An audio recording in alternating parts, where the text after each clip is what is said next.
Every child dreams of the magic of Christmas, hoping for a visit from Santa Claus himself. They write heartfelt letters, sharing their wishes, and imagining Santa reading them with care. In this delightful story, we step into the world of Susy Clemens, Mark Twain's daughter, who, like many children, believed deeply in Santa's magic. Twain, with his playful imagination, brings Santa to life in a letter filled with humor, warmth, and wonder.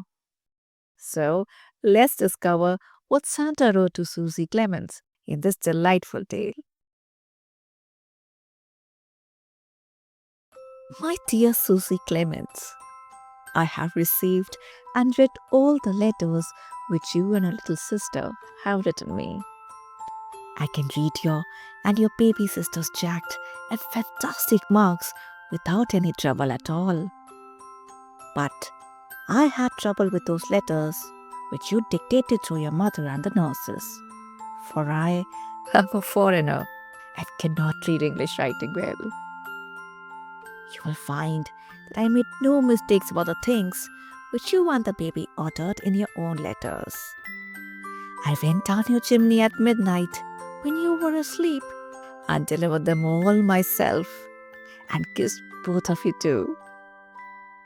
But there were one or two small orders which I could not fill because we ran out of stock.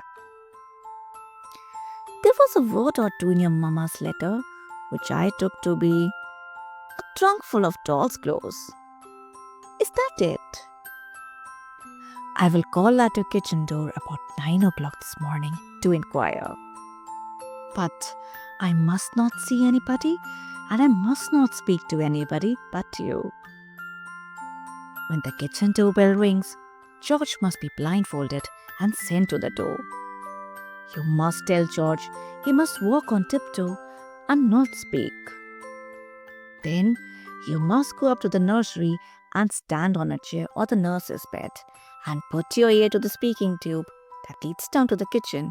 And when I whistle through it, you must speak in the tube and say, "Welcome, Santa Claus."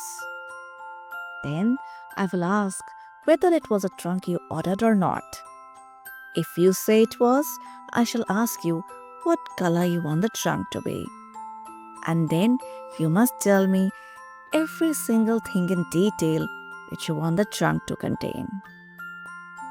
Then, when I say goodbye and a Merry Christmas to my little Susy Clemens, you must say, "Goodbye, good old Santa Claus. I thank you very much."